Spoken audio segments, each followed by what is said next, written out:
Welcome to Campaigns and Concoctions, everyone, where we are a bunch of sleazy scum who likes to drink and play D&D. Welcome. I know I struggled with this one this week, guys. I couldn't, because last time I actually reused one of them, so I wasn't a fan of that one. But thank you, everyone, so much for joining us on this journey of cooperative storytelling. You can always find us on our internet things. There's a link in the description with you can find us on our Discord, our Instagram page. You can share that link so people can find us and listen to us. I want to give a special shout out to the Air Force Special Warfare Discord channel this week. I know you guys, we were talking about you guys listening, so Busto and Preach, thanks for hopefully listening in. So when you get to this episode, you'll know where we're at. And then some quick news, we are going to have to skip a week because if we didn't, we would be playing on New Year's Day, and I think we all plan to be suffering from hangovers. So we decided that it was probably going to be better for us not to play that week. So we're going to skip a week. It'll be 3 weeks from the day that you hear that, or that this drops, that we'll drop the new episode. But with that being said, currently right now we're missing a couple of players. Curtis is out doing family stuff with family type people. We are waiting with bated breath the return of John, just like his character in the game. So, but with that, before we get into drinks, do we have anyone got anything that they would like to share before we roll on? No? I'll take that silence as a no, but we have drinks. I'll start. So this doesn't have a name. I will add it later. It's 1.5 ounces of American whiskey, 1.5 ounces dark rum, half an ounce of lemon juice, 0.75 ounces of a semi-sweet brown sugar cinnamon syrup I made. I added like a half tablespoon, I think, of cinnamon powder. Next time I think I just use cinnamon sticks so it doesn't have the powdery texture to it. And then 3 dashes of orange bitters and 2 ounces of apple cider. And shake and strain. It's pretty good. I like it. Matt? Yeah, so I think this is the first time I've actually done this, because normally John and Curtis are monopolizing all of the cocktail making accoutrements. But I did a Negroni twist with mezcal because it's kind of my jam right now. So I did it's 2 parts mezcal. I forget which one. I'll grab it. I put it back in the box. It probably doesn't really matter. Well, it doesn't matter. And then I did 1 part Montenegro instead of Campari or Aperol, and then 1 part Antica Formula for my sweet vermouth. And the mezcal is Montelobos. Yeah, probably. Yeah. Sorry, I we'll have a butchered photo of it. the mezcal. Yeah. Give me the bottle. We've used it before.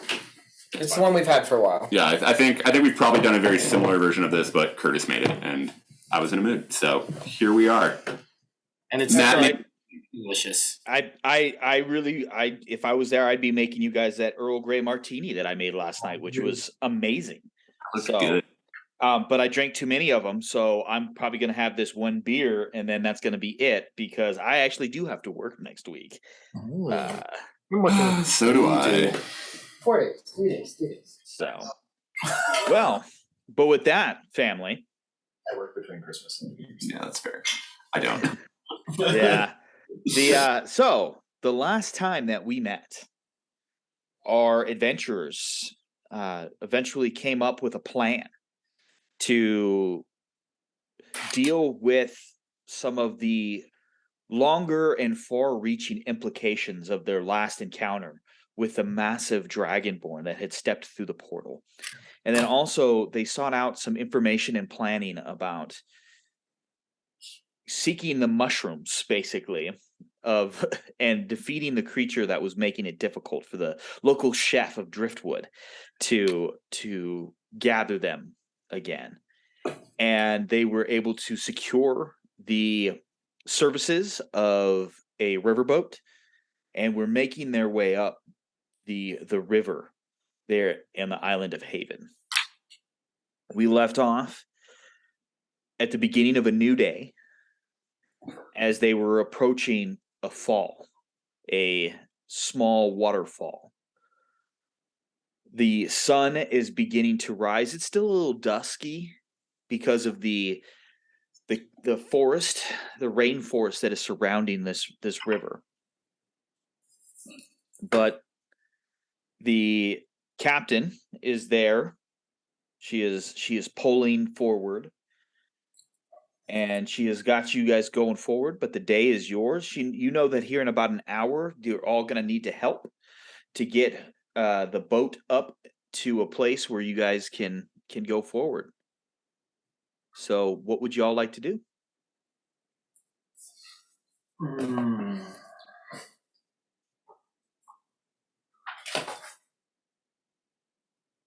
Good question.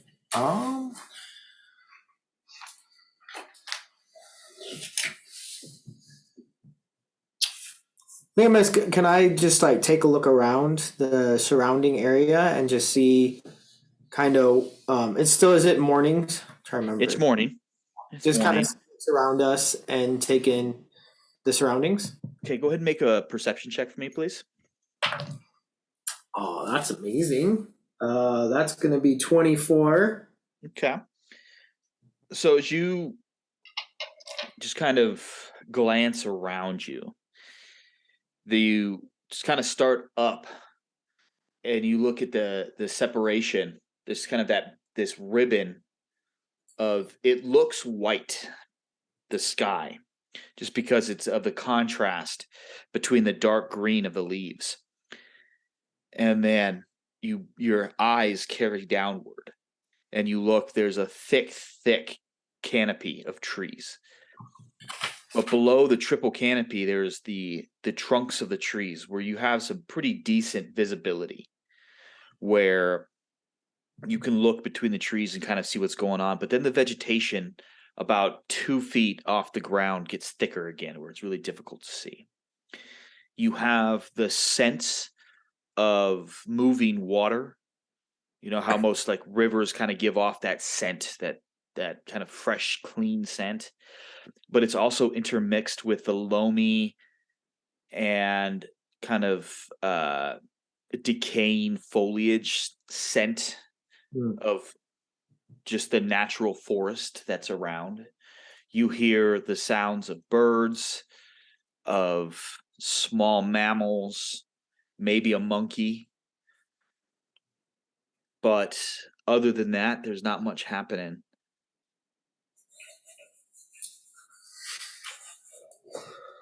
El's probably still curled up on the deck with a cloth over his head. Is there anyone on deck that like wouldn't be too bothered by if I like join them for a conversation? Or well, it's not exactly a large ship. Yeah. It's probably 15 feet across. Right. And maybe 20 feet, 30 feet long at the most, right? Right. And the only reason it is because this is a really big river. It's quite large. but there's no like below decks. Everyone is on deck. It's a fancy raft. Yeah. Okay. Fair enough. Right, SOA's probably pacing around, muttering that the boat's too small because the boat's too small. SOA, what seems to be bothering you this morning? Just feeling a little confined. You know, in the space.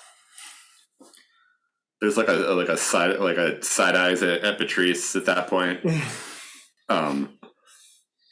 Yeah, There's not enough space to escape those who are troubling you. it's just not enough space in general. Oh, okay. I'm used to boats being a little bit bigger than this, and there being somewhere for me to get away from everybody. Try living on a coffee table. A what? Oh crap, that was out loud. What's a coffee table? Fancy little short tables. I don't know. You lived in one? Part of that's right. Maybe. You spent time in one? Spent time in something being used as one. Very interesting. You are a very interesting person. Mr. Splashing water on L. Yeah. Oh. What? I don't want to socialize alone. The fuck are you dragging me into this then?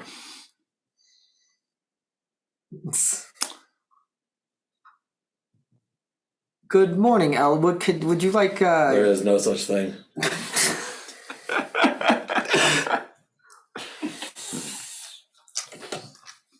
I was about to light my my pipe. Would you be interested in joining me this morning? I'm just gonna reach into his bag and pull out the first cigar he grabs. So I'll pull out my pipe and stuff it. I think I have like a. I want to say I have an apple one, but I might be wrong with that. You do. I do. I'm pretty sure that was right. So I'll stuff the apple in. I think that would go well with like the scent of the decaying leaves around, probably. And I'll just light it up, and I'll offer my light to Elle. Is it a magical light? No, it's just I guess what would it be? A flint? Would I use flint then? Matchsticks are pretty ancient technology. You Okay. probably have matchsticks. Not come up before, I don't think. Usually there's magic around to do it. As you hold up the matchstick, El's just gonna blow it out and pull out his lighter. Because he has one. Amazing. Prestidigitation. What? I've been paying attention to Scald. I learned a thing or two. Finger guns.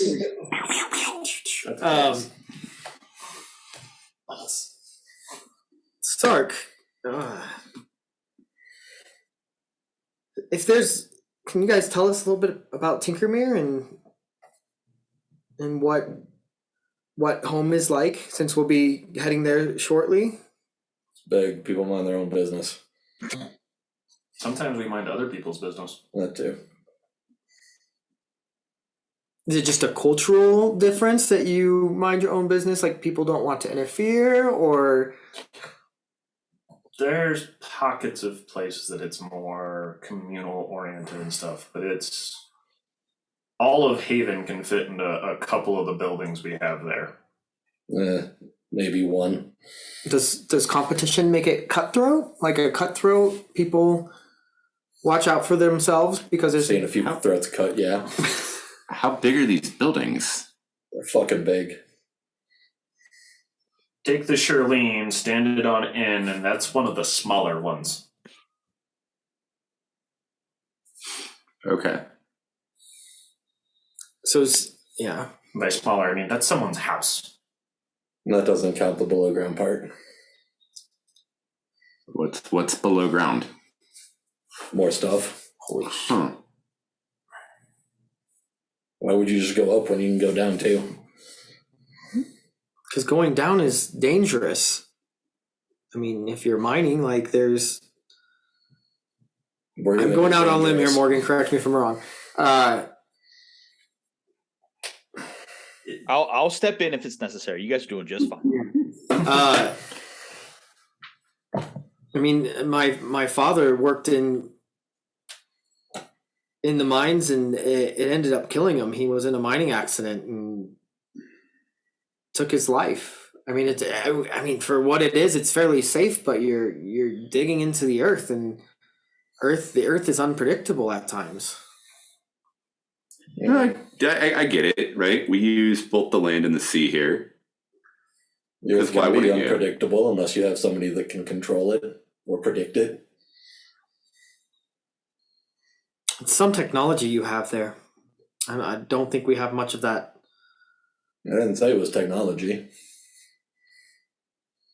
We do have a lot of that, though.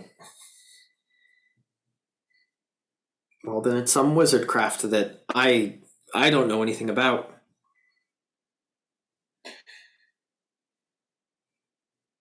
It's actually really quiet here. I kind of like that. Weird. It took some getting used to. It's very loud when you have that many people in that confined of space. Are you talking about the buildings or the city? Yes. Huh.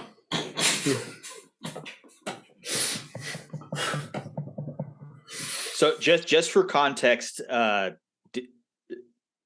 El and Sark, it is a confined space, but it's also a massive city. So, but it is. I mean, it's a city, so there's a lot of verticality, but it's a lot of people crammed into a relatively small space for what it is. Yeah. It's approximately 5 million people. So.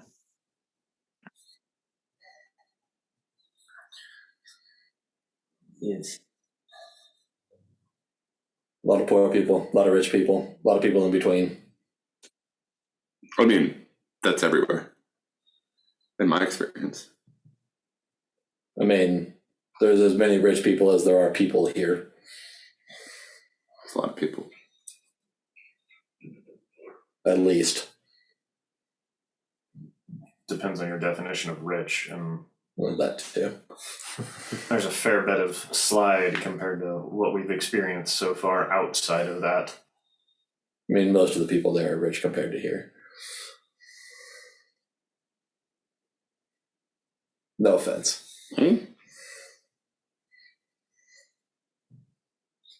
Right, I've been around, but I've mostly been on ships that were traveling to or from here. So why am I up this early? Change the topic of conversation. From what? Yep. Thank you all for the distraction. This has been very lovely. I don't even know where to make fucking coffee here.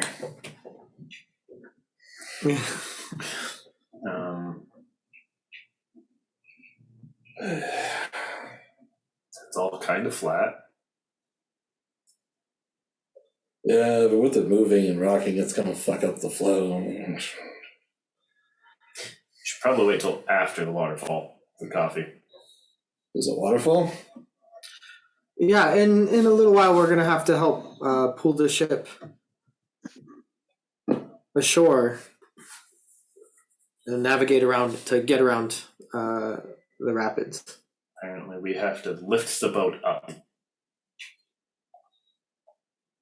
Wasn't the point of this that we weren't gonna have to do a lot of work? No, the point of this was it was faster going back. Oh, that's fair. It's also, my understanding of this is it's a lot of work all at once, as opposed to walking through a jungle. Brief moment of exertion versus days of annoyance.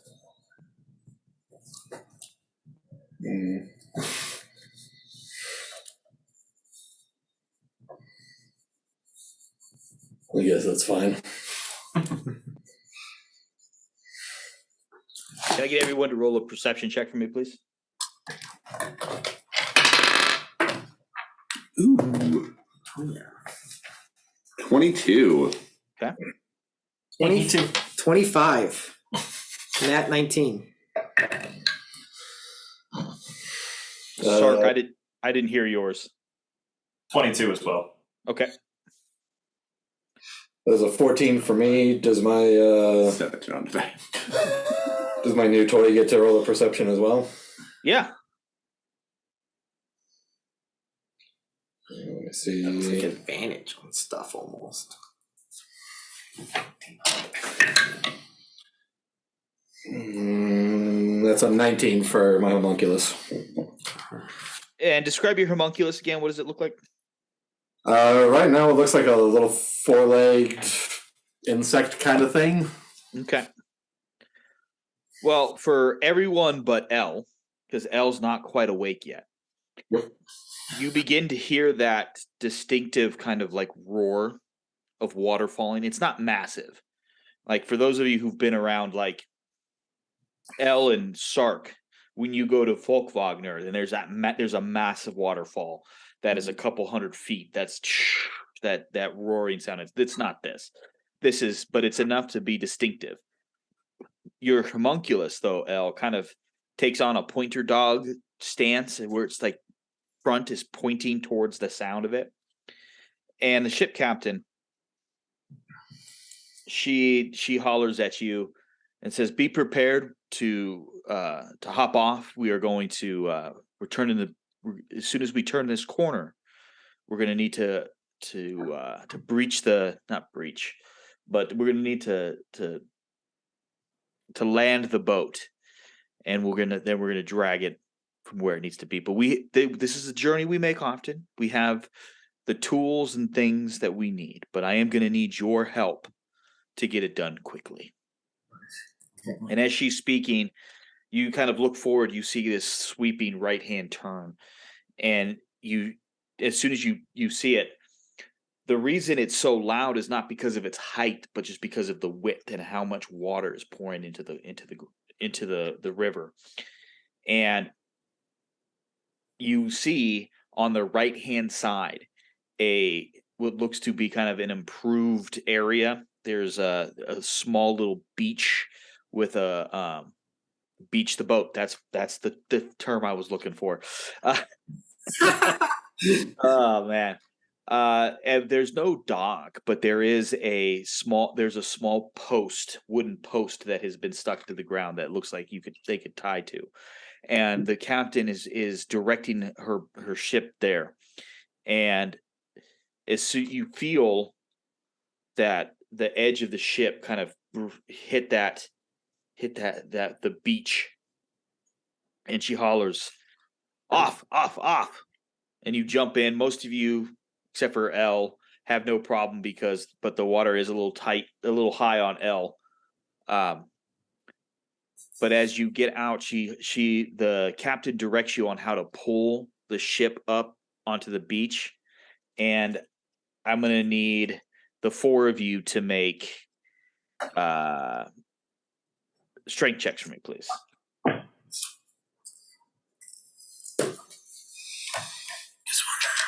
Strength, not acrobatics or athletics. Nope. Strength. It's not horrible thing to check. I know what happened though. I like chaos. Unnatural one. Because that's a 2 with a negative strength modifier for a total of 1. Actually, I think. Nope, I already made it. Don't worry about it. There was a better thing I could have had you guys roll, but What's the point of being a bard if you just roll straight checks? Give me a skill. because it's fun.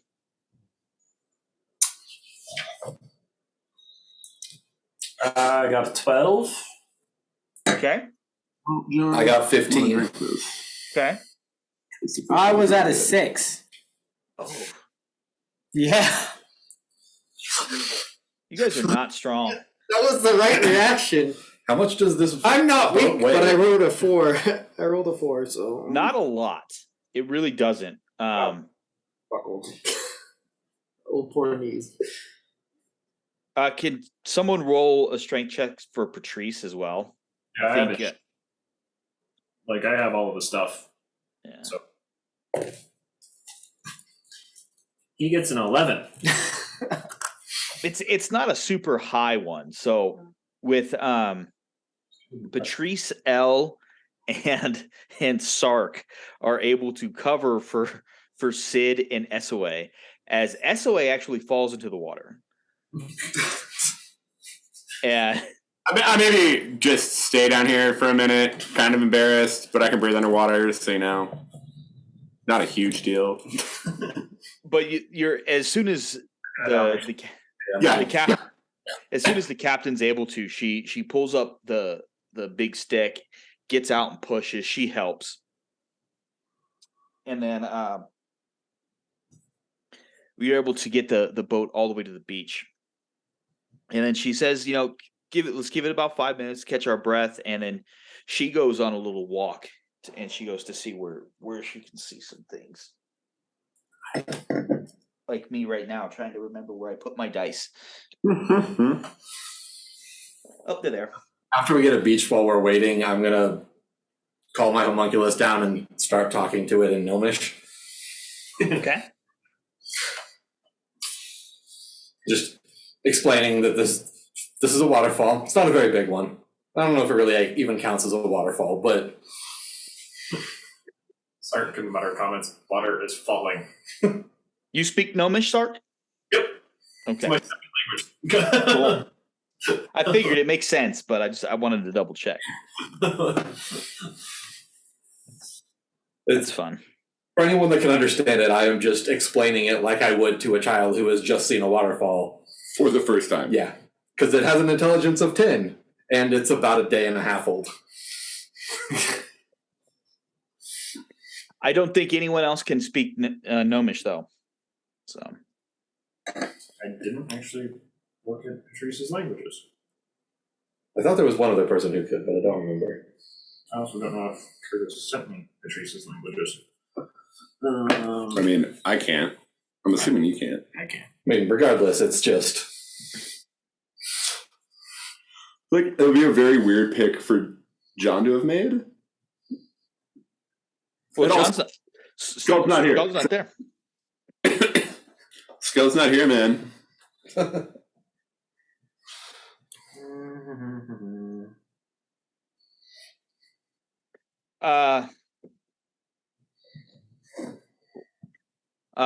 Eventually, the captain comes back and directs you to follow her. And after about a 5-minute walk, she takes you over to what looks to be a manufactured hill that's a little bit less steep than the surrounding area. And you notice that embedded in this hill are some logs. And she comes up to him and she explains that what it is that you will need to drag the boat to here. And then there's some ropes that they'll attach to the boat.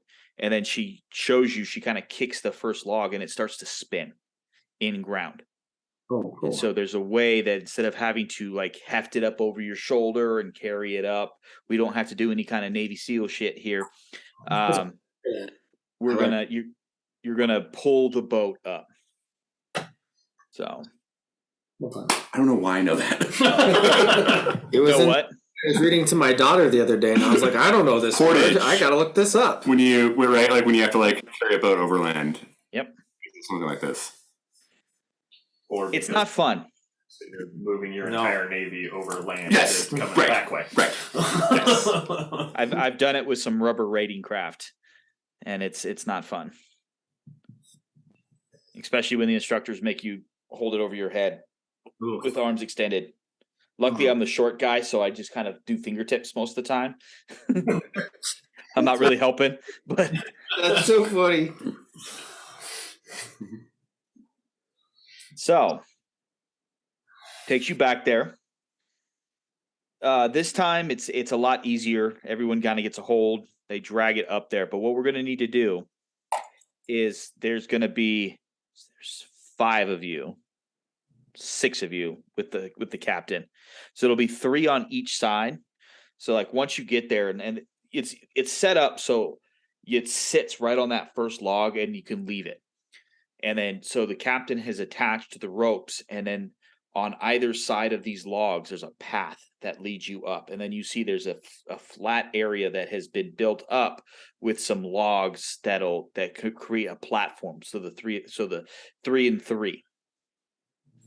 The captain, having seen a few pathetic attempts to help, has decided that she is going to divvy up the teams because she rolled really well. So she is going to put SOA, L,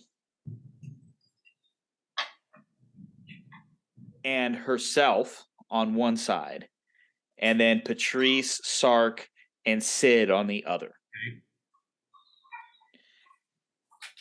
And then what we're going to do is we're going to make athletics checks. All right. To pull on this one.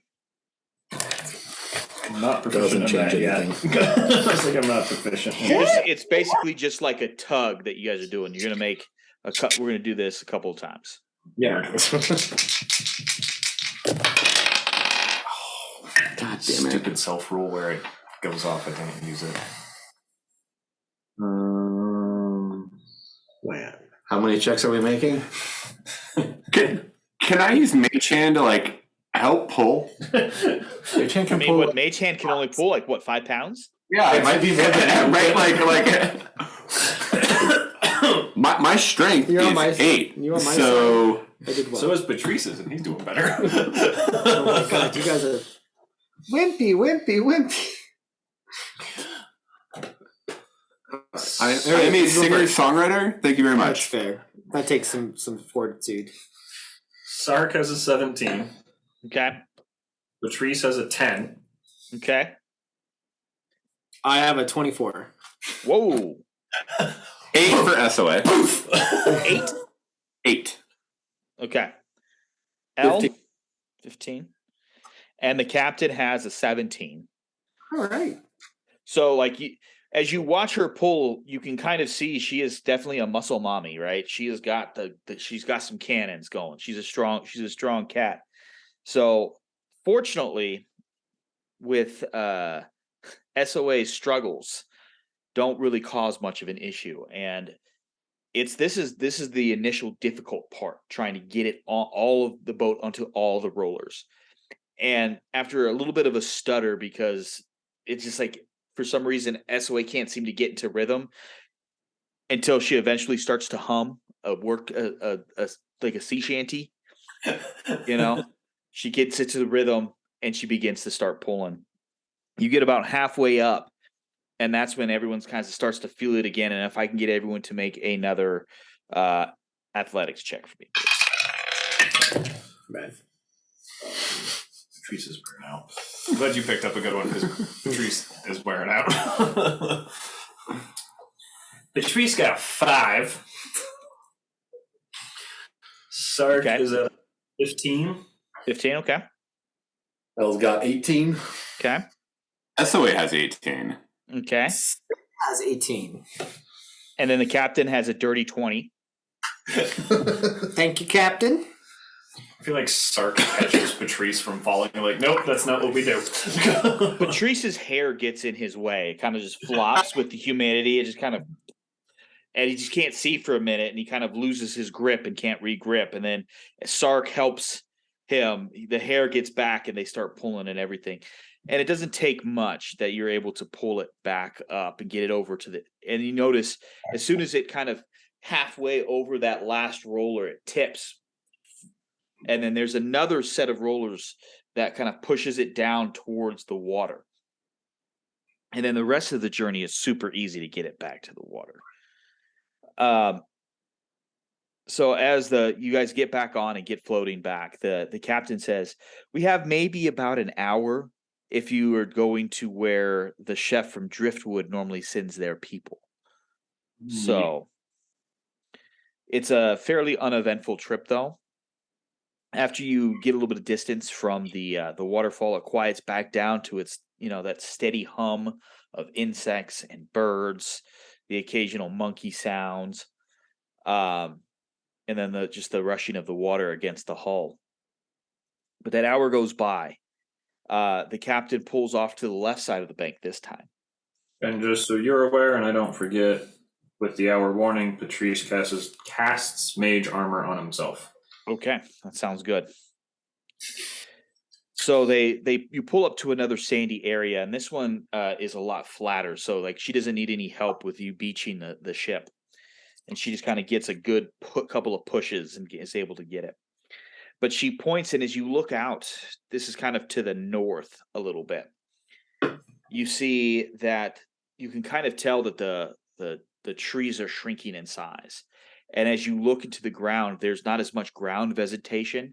She warns you that this is a bit more of a marshy area, swamp-like, as you get north towards the what they call the locals call the point, which is the massive central mountain here in the island of Haven. So let's go ahead and let me know what is your marching order. Oh, she points out one thing before we start marching, that there are boards that you should really stick to as you're walking.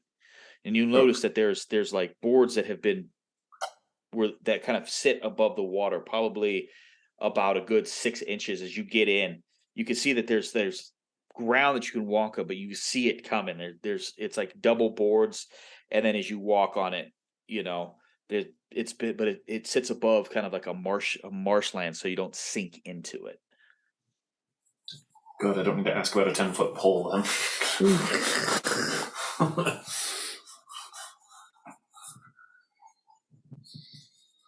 What do we got? What's our marching order? I guess, okay, so Sark will move forward first. That makes sense. Okay. We have Patrice. It's a. Are you? I think you'd be next. Yeah, I'm good with. So let's do that. Going second. Al's gonna spend a little bit fiddling with his new pistol before after I get off as soon as she mentions Patrice. marshes. Yeah. I feel like let's just put Patrice in the middle because it's fucking easiest since Curtis is in here. And then you want to be Caboose or me?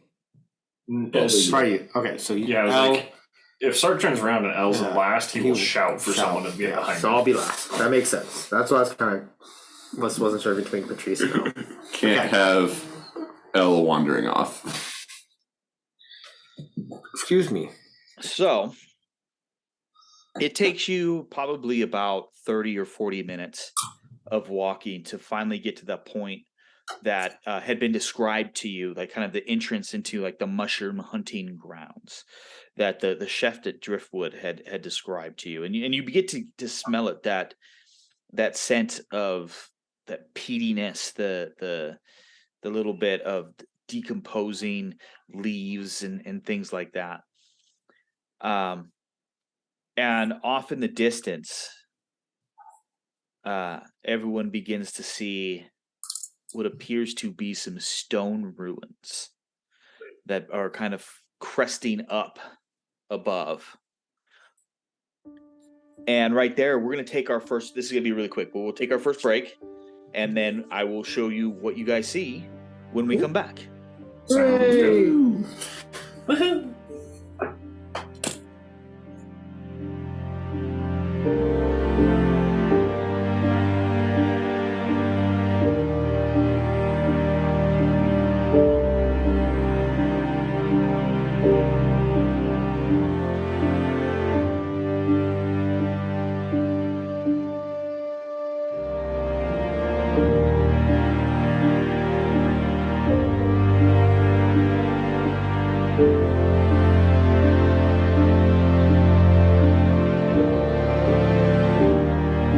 Welcome back, everybody, to Campaigns Concoctions, where we struggled to actually find what we were going to make for drinks, but we have a couple, and let's describe, please. I have a take on a hot toddy. I don't have a name for it yet. So I did 1.5 ounces of the Woody Gin, 3/4 of an ounce of apple whiskey from Leopold's. I don't know if it's the New York one. I think it's the New York one. It is the New York one. The New York apple whiskey from Leopold's. 1/4 ounce of lemon juice, mostly lemon juice. And then a spoonful of honey, because it was halfway to being solid, so I don't have an accurate measurement on that. I just have a spoonful. And then I'm supposed to be about 4 ounces of hot water. I think I put 6 ounces in this one, but it's really nice, not really in your face with any of the flavors. But it's cold currently, and I wanted a hot beverage. So I made a Naked and Famous, mostly. So traditionally, this is an equal mostly parts. Friday night for cocktails. This is a equal parts drink and not John's equal parts drink. This is actual equal parts. So typically it's 3/4 ounce mezcal, 3/4 ounce Aperol, 3/4 ounce yellow chartreuse, and 3/4 ounce lime juice. We did not have Aperol, so I used Amino Denaro. Might have butchered that, sorry. Instead. It's still good. Well, excellent. One whiskey.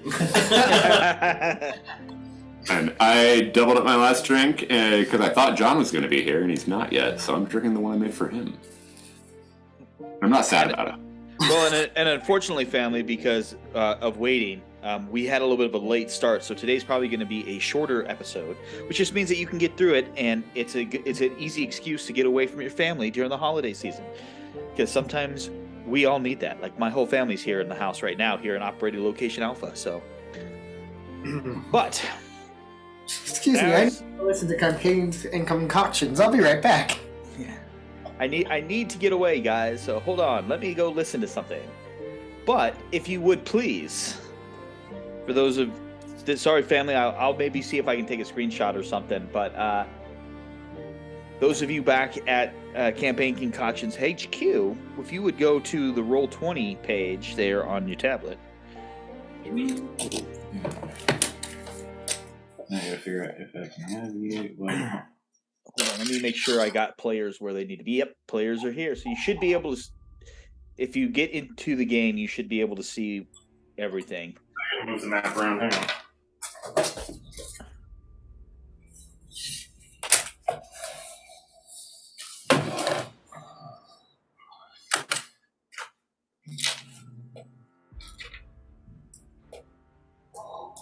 I don't remember how to operate. We apologize for the technical difficulties. Please stand by. Please stand by. But as a descriptor to see what, so that everyone else understands what we're seeing. As you exit out of the main forest left of this marshland, your feet are clanking on the boards, and you see a small set of stone ruins that are popping out of the marshlands. You look and you see that while most of the degradation of these ruins comes from a natural source, it seems like there's some melting of maybe something else that has caused it.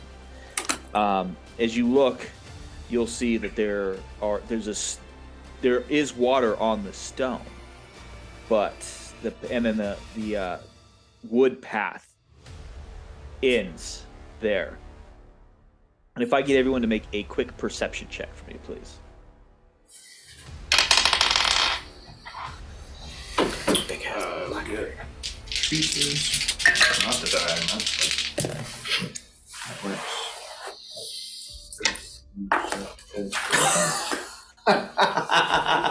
I feel like that's what happens when you stand up from the table when you're asked to make a perception check. Holy shit. That's how that shit That's a goes. nat one, folks. By the way, we're drinking as soon as I take this picture for y'all. Drink, motherfucker, drink. I feel like that one should be drank. Oh, shit. Ones are drank. Drank, motherfucker, drank. What I need is to get some of these recorded with some sort of weirdness and just hit my stream deck and have it play but I'm not that advanced yet. I don't have the proper recording software for that. All right. So other than the natural 1, what else do we have? Patrice has a 13. Okay. 22 for SOA. Okay. I got a 16. My homunculus got a 12. Okay. Arch got a 16. And what about Patrice? Patrice got a 13. SOA. As you are looking around, you see a flash of green on the northeast side of these ruins. If you look at this map here where it shows that the walls are thicker, they're also taller.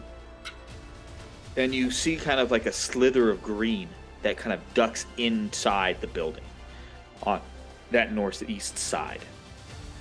Okay, where the green thing is on the map. Yep. Okay, sorry, we're like... I had it hidden initially, so I had to scroll up on the map. No, you're good. You're good. So, I can control these guys as well as you guys can, so whatever works easiest. That's fine. You also hear hissing. It's very feral and aggressive. Anybody else see that? See what? Something green. Then I like signal. Right, I'm glad like that narrows it down. Looking for something green in the swamp. Cool. no, I saw something green moving over that way. Hell. And are you not hearing the hissing? The fuck are you talking about? Now that it's been pointed out, all of you can hear it. Sark's instantly going to start trying to stealth. That hissing. That's probably not a good sound. If it's not what we're after, it's probably still going to try to kill us. Or you can make some money off it then. Apparently, I'm just supposed to have Sark do 16s. Because I rolled another 8 on a different die. So I have a 16 stealth as Sark tries to be sneaky in Swampland. That seems kind of fitting. You're rolling a stealth check, I'm assuming, yes? Thank you. Morgan, I'm casting Armor of Agatha's on myself. Okay. Because I have some Warlock spells now, guys. Is that a concentration? No. That's right. It's But temporary hit points don't stack. I can't stack that with Heroism and Mirror Image. Oh, how sad you can't break the game. Hit me. No. Hit me. Try, please. I mean, I'm planning on doing similar stuff. It's fine. I do love that we both built the, like, who are your tanks? Yeah, it's the Bard and the Monk. Yeah. Yeah. How many hit points do they have? It doesn't matter. You have to hit them. You don't actually know. Nobody's hit them yet. Right. I mean, I think I did get hit in that first fight that I went down. I haven't been down since. I don't know. I did get down, but those were 3 breath weapons that I didn't dodge out Oh, of. yeah, I know. That was... Well, and, like, I don't get evasion unless I feet into it, which I can do. I think that's the next level. But anyways, that's fine. So yeah, 16 stealth. Patrice has stuff prepared, but it's probably once we enter combat. So when just for my own gratification here, when it was like, hey, I'm gonna run Curtis's character because we know Curtis is gonna be out of town, and Curtis is like, I will get you my character sheet. Is it just a character sheet, or is it like a spreadsheet of action trees based on what might happen because it's Curtis? Somewhere in between. Okay. I have a list of combos that he sent me. Combos. It's like Accurate. it's like we're playing Mortal Kombat. Mortal Kombat. I should watch that movie. That's the list of combos. Yeah. Okay. So for those of you listening at home, it was about just, I don't know, I have a Galaxy S9. It is almost a full page on my messaging app. Yeah, yeah. Of combos, which is great. I love it because I don't have to think now. I was just like, oh, all right. But I mean, that looked like about 11 text messages, if not more. It's a double-digit number of ideas that Curtis has. Curtis, we miss you if you're listening to this. And he will be. He's one of our regular listeners, so. I just got distracted today, or else I would have listened to remember where we were. I feel like I'm getting called out for not listening to the podcast on a regular basis. No, That's not right. at all. Why would we do that? We don't guilt ourselves through the internet. Never done that. It's cool. I'm not going to listen to hear this guilt trip, so here we are. It's fair. It's fair. So what would you guys like to do?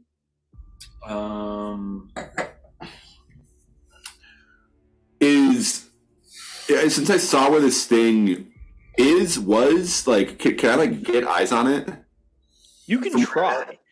The thing is that these ruins are not small, right? So it looks like the exterior walls here are probably about 25 feet tall. These smaller walls on the inside vary from about 4.5 to 12 feet. Okay, so there's that like inverted L-shaped wall kind of in front of where we're at. Right here, yep. Yeah. Can I get up it? Yeah, so this is above water. So here where you guys are at is actually, most of that is underwater. You would actually be on the board. I just couldn't get the map to do what I wanted it to do. Okay. So yeah, if you would like right there. Yeah, I want to try to climb it. Climb it. Yeah. Athletics or acrobatics, your choice. I believe acrobatics will be my choice. Oh, that's an 11. It's not that bad. It's because you went to that corner, you're able to get up there. There's a couple of times where you slide down, you slice your hand open a little bit at one point, so you are bleeding a bit, but you're able to get up. And then, since you were actively looking, go ahead and make another perception check for me, please. Yeah. Oh, that's not great. That's an 8. So, you're not able to discern any more information about it, but you do watch about right here. You watch as something kind of worm-esque with a Y slides over top of that smaller wall into this room here. Stark's going to move up to next to or are you using that? this wall. You can move those characters too. I'm sure I'm capable of doing that. I can't get it to click with the little pad on the tablet. Oh, no keyboard. worries. So do you want to be on the wall or do you want to be over here? Next to the wall. Okay, So got you. Shrubbery next to the wall and looking forward. All right. What about Patrice? Patrice is going to stay on the boards and hang back, move up just enough to be within spellcasting distance of those two. Okay. Elle and Sid, where are you guys going to be? How tall did you say the walls were? About 25 feet for the big thick ones, and anywhere between 4.5 and 12 feet for the thin ones. Who's here? Cool, so I have full cover on any wall. Yeah, for you, for sure. And so they, everyone else is down. Yeah. That's Patrice. Can I get on the? Did you announce where the thing was? I pointed at it before it direction. moved. We don't know exactly where it is, Yeah. so ignore it. Can I like hug? Okay. Yeah, I pointed to where the ping is. Can I just hug the short wall next on the right side of SOA? So this is actually one of the taller walls, so it's not quite as tall, but that one that SOA is on is probably about 15 feet. So, yeah, but you can be right. Is that where you'd like to be? Yep. Perfect. Thank you. And then L. And is that wall that Good SOA is dumb on thing. as wide as it looks? Yeah, that's 5 feet. Cool. I'm gonna hide south of SOA behind that Yep. wall. Perfect. Right there. That one? Yeah, that's where you're at. Yep. Oh, that name says Scald. Yeah, that's I wasn't sure, so. That's fine. Oh yeah, sorry, I moved the wrong one. Yay. He's gone. And then I'm going to try and look into, if I can, I don't know when we're rolling initiative, look into the building and see if I can spot unnatural movement for, well, non-flora movement. Okay. Make a perception check for me, please.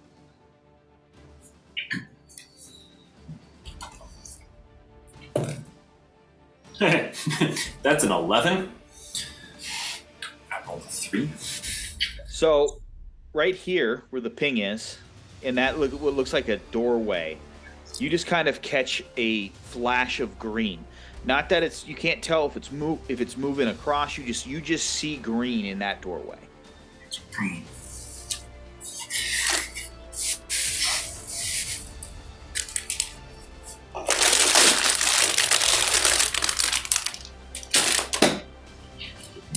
Sorry about that, family.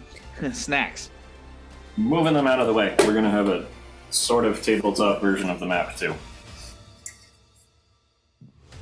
Mostly because we can. And we'll take a photo of it. We do have all these beautiful miniatures. Yeah.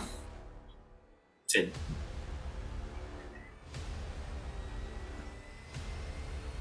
What are you guys thinking? I don't have like I don't actually know where it is, right?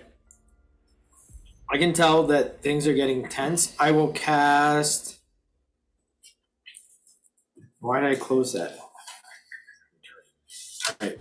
I'm gonna cast False Life on myself at first level. Okay. I have to remember how this works. 1d4 plus 4. Morgan, I'm gonna give myself a mirror image for the next minute. 5. Damn it. I accidentally deleted SOAs. I was trying to copy her. It's not duplicates. Don't copy it. Oh, that's right. Yeah. Right? Like it's. Patrice does not see me. Each time I'm targeted with an attack during the spell's duration, I roll a d20 to determine whether the attack instead targets one of my duplicates. That's right. Cool. Well, they're back. I'm still trying to learn to roll 20. Speaking of which, sponsor us. Give me. I don't even want the money. I just want the upgrade for free, because I miss my old virtual tabletop. They are no longer in business, and it makes me very sad. Me too. Astral is pretty good. So Forever. To the astral plane. Oh, well played. well done, sir. Slark's going to try and sneak up to here. Okay. Make a stealth check for me, please. Significantly better. That's a 27. Okay. Slark disappears into the shadows. But the party does hear an increased hissing and what eventually sounds like a kind of juvenile roar as this green.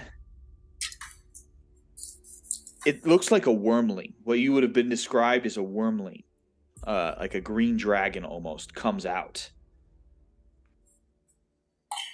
Bonus action. Oh, you just moved. I moved the map, so I got to move everybody because I accidentally moved the map. Okay.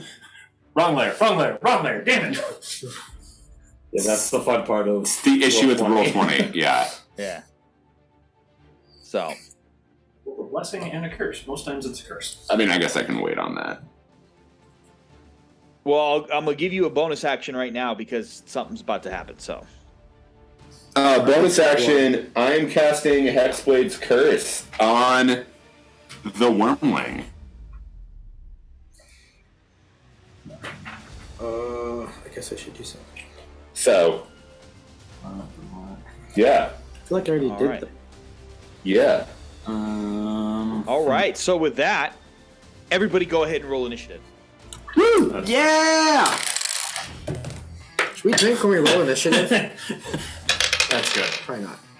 Ooh, yeah. We definitely should, because Sark just rolled a nat 1 for our initiative. Oh, drink! Drink. Drank, motherfucker, drank.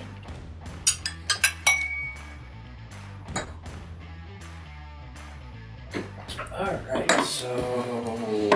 I do find it funny that, like, even with a nat 1, it's ridiculous how fast Sark is. Right, I mean, if you're going to roll in that one, Yeah, I'm good. it's not the worst time to do it. You maybe go last. Morgan's DMing. You probably don't go last. 14 or 12. Love you, buddy. Anyone I above got one of these here for you. Wait, Well, we can't see you right now. Okay, now. That's right. It was middle finger. I caught the end of it, it's fine. Anyone above 20? Nope. 15 to 20. 19 for SOA. 19 for L. Oh, that'll be fun.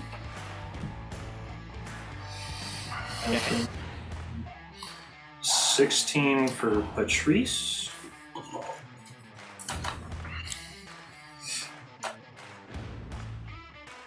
$10 to 15. 12 for Sid. You tried this. What is this? The plum whiskey? And then what do you got there? 6 for Sark. I'm kind of tempted to make also look at the feat of alert or whatever that gives me a +5 to initiative rolls. At 1, 11. What? Yeah. All right. So first up is going to be SOA or L, however you guys want to do that. Do you have a plan? Because I don't have a plan yet. L still hasn't seen the damn thing. He's just Okay. So at this point, I'm assuming... Right, I have split scars to the damn thing. So... Does that produce a visible effect? No. No. No, I do not believe it does. Nate, can you be a deer and tell me how far away I am from it? Possibly. I gotcha. I can't read. Okay. 40 You feet. are 35 feet away. And I have to climb down, right? You could jump. I'm only about 12 feet in the air. Well, no, 25. Never mind. Numbers. No, this one's about 15. 15. Okay. Okay, so I could definitely jump. I feel like being a boat person, I'd be comfortable with making that jump. Go ahead and make a acrobatics check. God fucking damn it! That's a 9.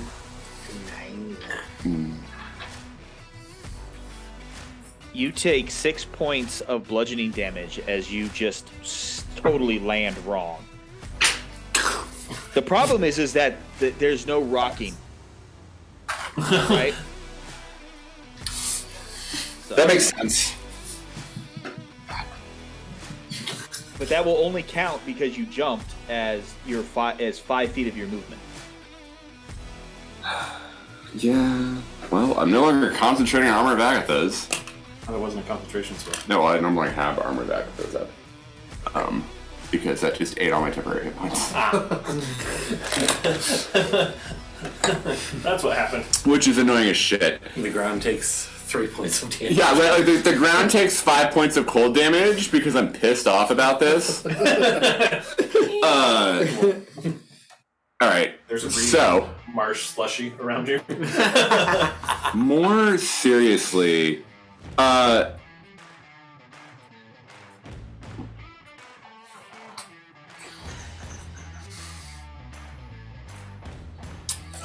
that's probably not gonna work. 27. Should I try the fun new thing, or should I just? Yeah, I'm gonna try the fun new thing. Okay, Morgan, can you move me up to that like actual L shape to the right there. Perfect. And am I 15 feet from the creature at this point? Yep. Exactly. Okay. Well, this is probably dumb. I'm gonna lightning lure. Okay. So I need a strength saving throw from the wormling. Okay. This is the entertainment. That's a 17. God damn it. Never mind. I'll use the rest of my movement to get behind that little wall that's there. Yeah, right there. Thank you. All right. So, L, you see this thing now. Well, that's not ideal. Not ideal. I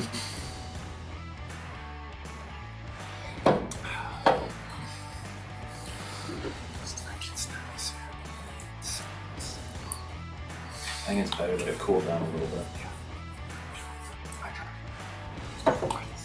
I'm within 60 feet of that, right? Let me find out for you. I'm pretty sure you are. I think so. Yep. Cool. In that case, I am going to step out just to where I can see it, point my pistol at it, and cast Shatter. Okay. Nice. What does it need to do? And saving throw from it. What was that saving throw? Con.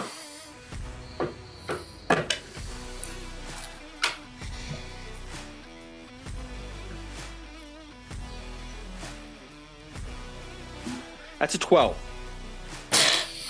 That fails. So that takes 48.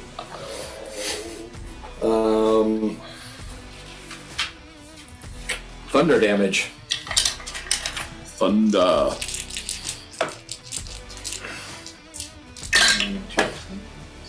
Wow, that is a terrible roll.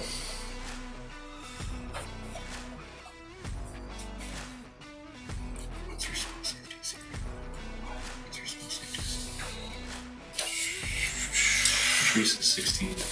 Okay. I guess I felt like I know. That is 9 points of damage. Yeah, that sounds right. On 48. Damn. Yeah. 2 1s and a 2. So, Ouch. Ouch. It's not made of inorganic material, is it? No, it is definitely organic. Yeah, that's what I thought. It was worth a shot.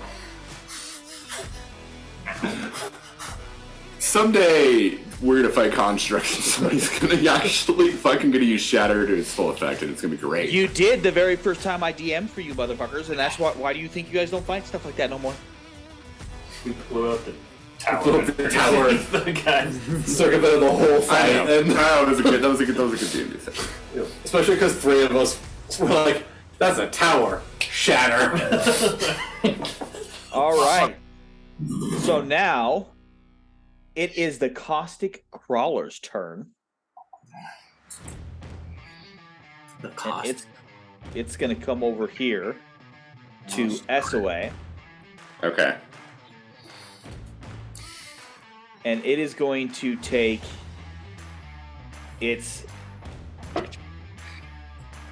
singular claw attack.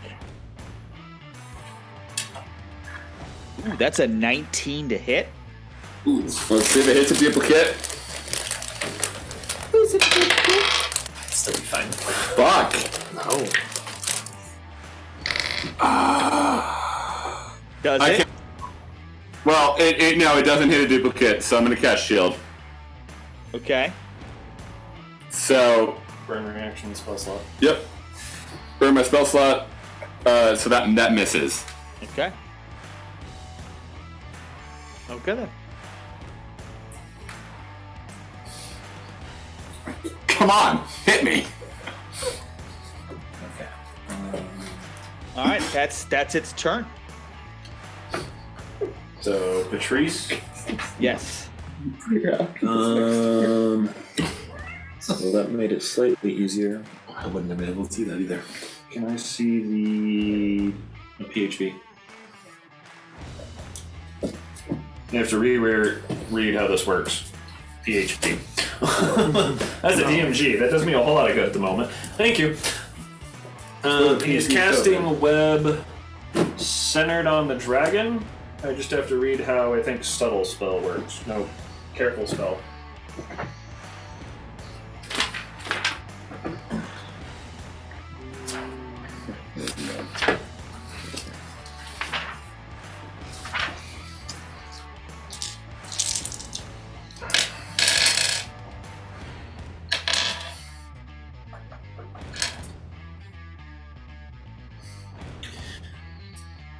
So yeah, he's spinning a key point, and I'm not going to be creative because I didn't prep that hard for Patrice.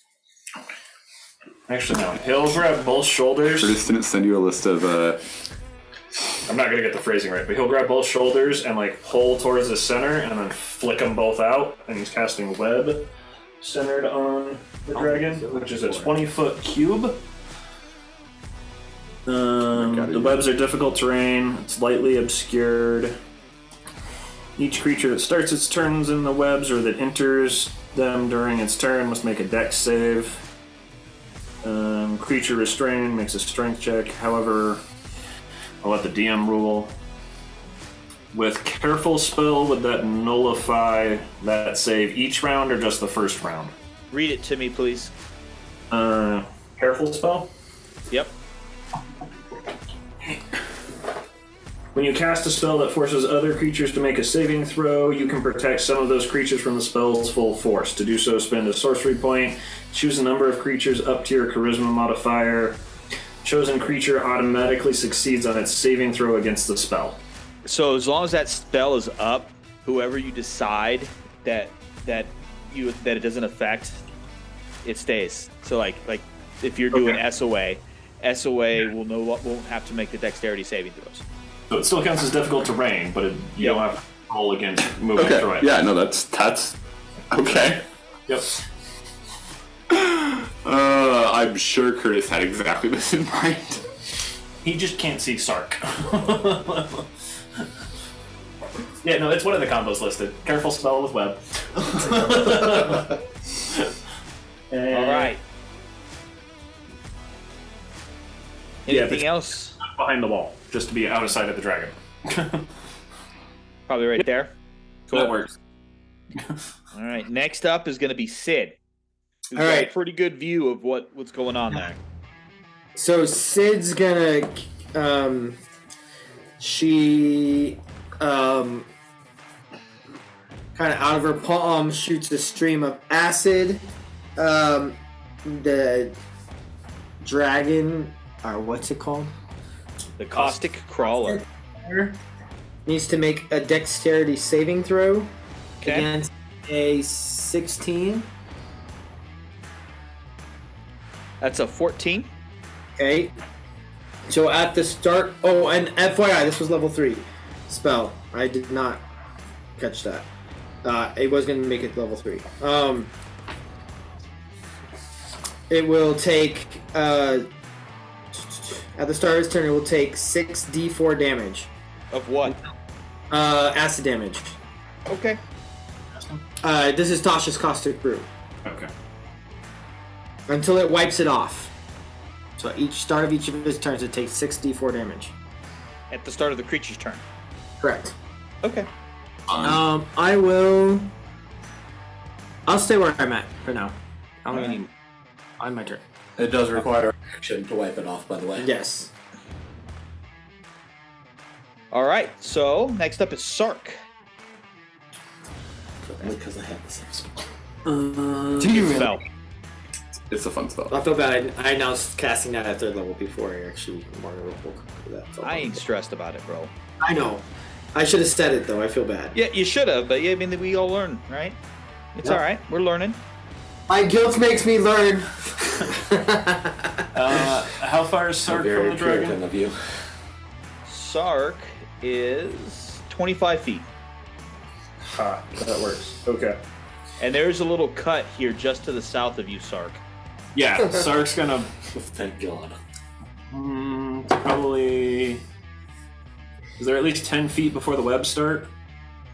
Oh yeah. Okay. Then Sark's Hold gonna on, go. let me double check. It's a 20-foot cube centered. Yep. Okay. Then Sark's gonna go sprinting, see the webs, and try and leap to right behind the dragon. Awesome. I like that. So make a acrobatics check. Sure.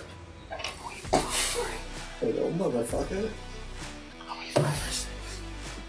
That's a 12.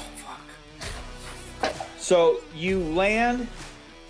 Jerry, you forget the level. So you actually trip on the first bit of web as you try and get really close.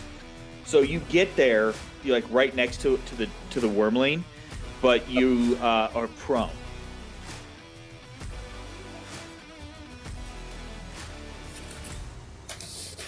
I still think you have. It was like, how far was that? 20 feet? Yeah, you still I think have half your movement since you're a monkey monk. I still have 25 feet. I can stand up, but Yeah. I gotta roll my dex save.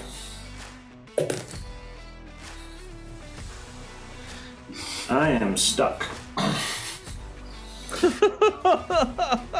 13 against Curtis's 16. My dice hate me for saving throws. That's what it is. For the first Restrained so I don't move. Okay. I'm fine with that. Hold on. You were also flanking. Yep. So, creature restrained.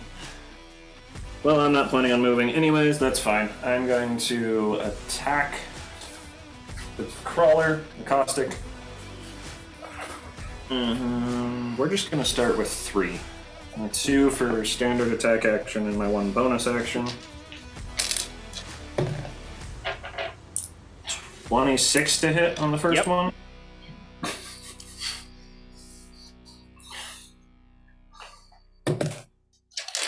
For max damage, that's 11 bludgeoning damage. Okay. Second strike is an 18. Yeah, that hits. For 9 points of bludgeoning damage. Okay.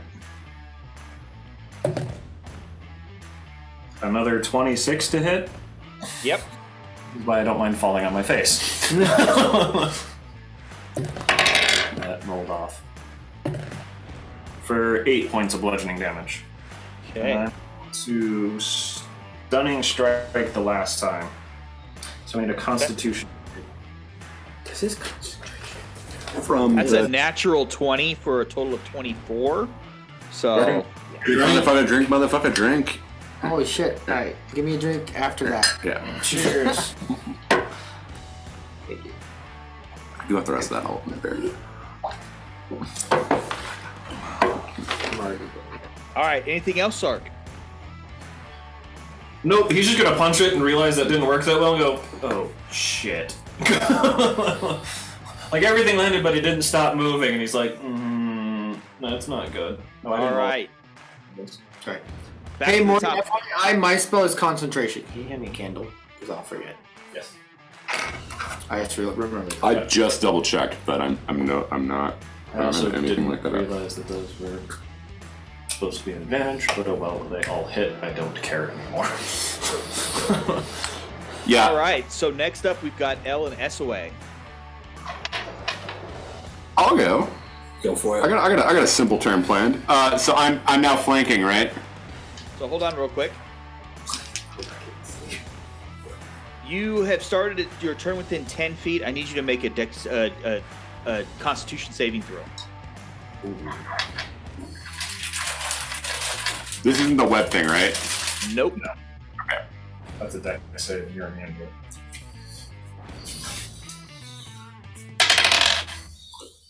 Well, that's a 22. All right, you save, and you are immune to the caustic fumes that are emitting from the creature for the next 24 hours. Okay. All right, So- next. I'm flanking it, right? You are. Okay, so I'm gonna hit it with advantage. Oh, that's a 16. 16 hits. All right. I will defensive flourish. Okay. And then... Okay. Bonus damage equals 5. Efficiency bonus. Cool. So, burning a bardic inspiration.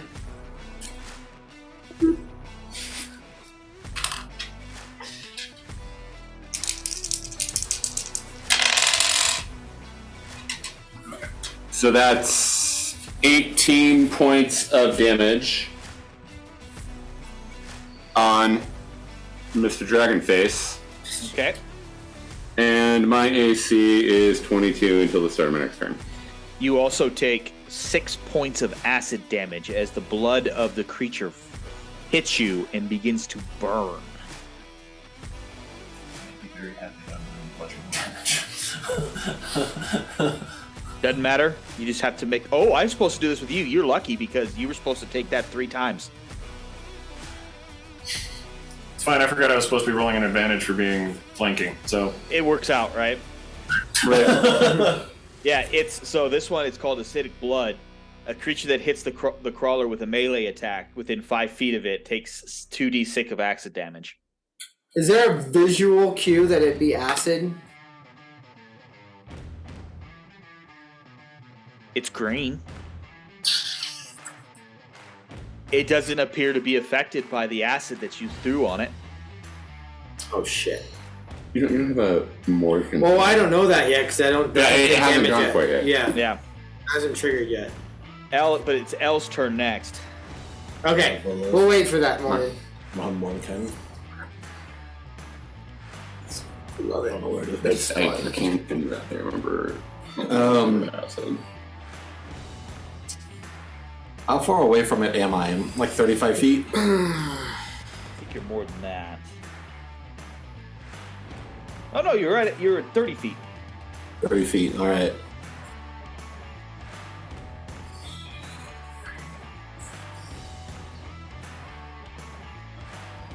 Alright. Let me double check something and make sure that's not an action. Yeah.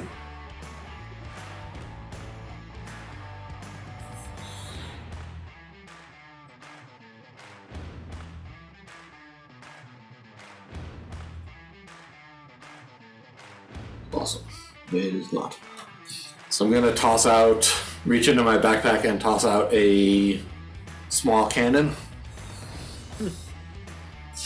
And have it walk over to where it's kind of in cover behind the walls opposite to the left of me.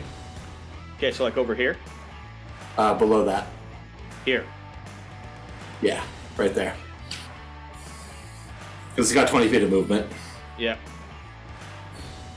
And then I'm going to have it. It's going to be a force cannon. So I'm going to use my bonus action to have it fire.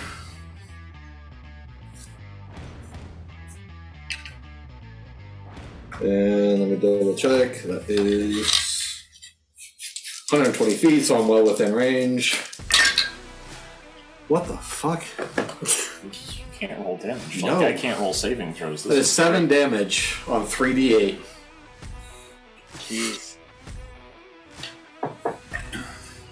Well, do what I was planning on next time. What was it the start of it? Still need I'm gonna need those same d8. The dragon goes next. Okay. That's still. I didn't just look up there, but I'm gonna be it. So, checks out. I'm fully. Can I see SOA from where I am? Half digital life. No, because of the wall. The wall's too tall. Alright. I can see Sark, and Sark looks okay, so I'll assume SOA is okay. SOA is actually fine. Like, SOA is not taking actually that much damage, you know? In that case, he's gonna go with his normal method of attacking and drop a ball bearing into his pistol and shoot it at it using catapult. I think you would need to move a little bit. You probably need to move up to here to get a good view. That's fine. That's the cannon, that weird one. That's fine. I just needed something quick. Yep. And that is only using it at first level, so it's 48. So it's with my cannon or with my eldritch. Do I roll a save or do you roll attack on that one? It's just no, it does get a dexterity saving throw. That's a 9. That is not a save. Yeah. So it takes full damage. That is yeah. That is 17 bludgeoning damage. Okay.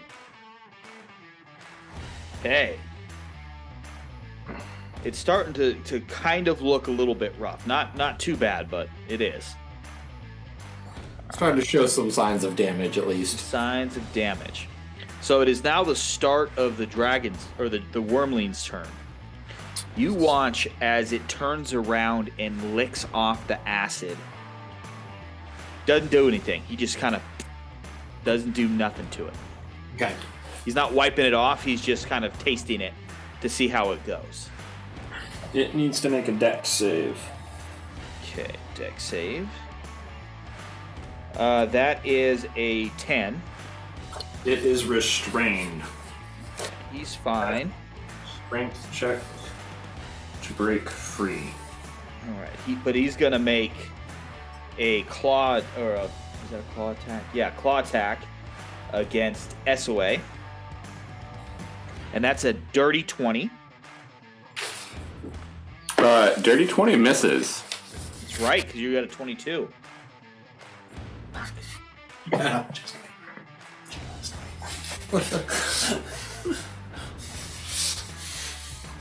So yeah, that's its turn then. But it didn't take any damage, Sid, from your acid. My turn, right? Nope, Patrice. Oh. Oh yeah. Okay. So with Sark's spectacular entrance into things, Patrice... Hang on, let me see how far that casting is.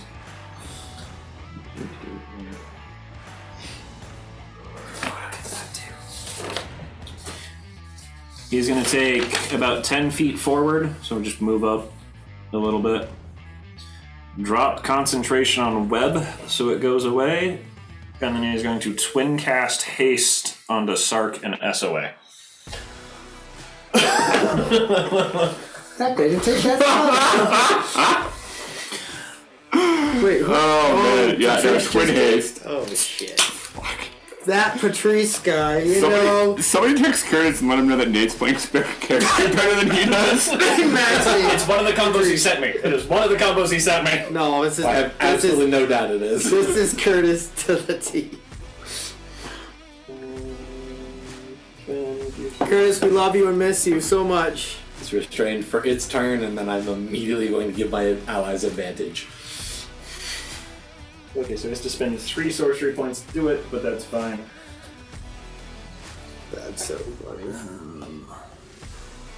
So, Sark and SOA are now hasted. We get an extra attack.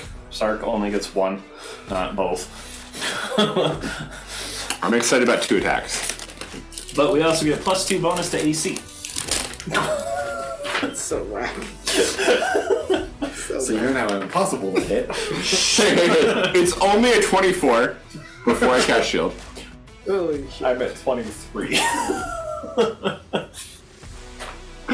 Oh my god. So broken.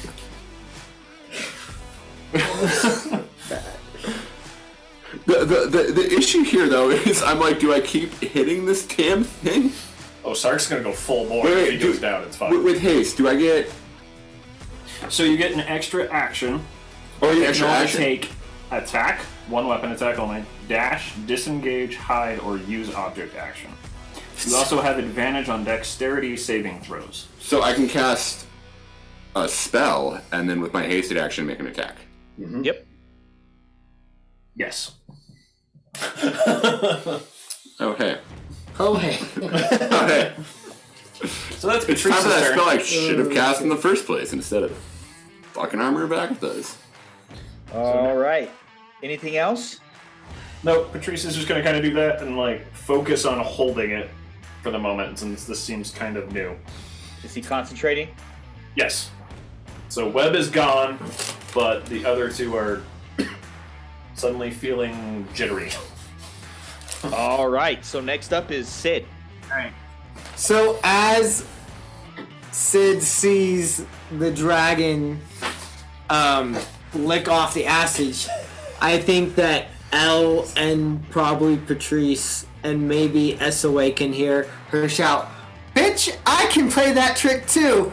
And she spends a sorcery point and becomes immune to acid for the next hour. Okay. Anyway, so I'm down to 5.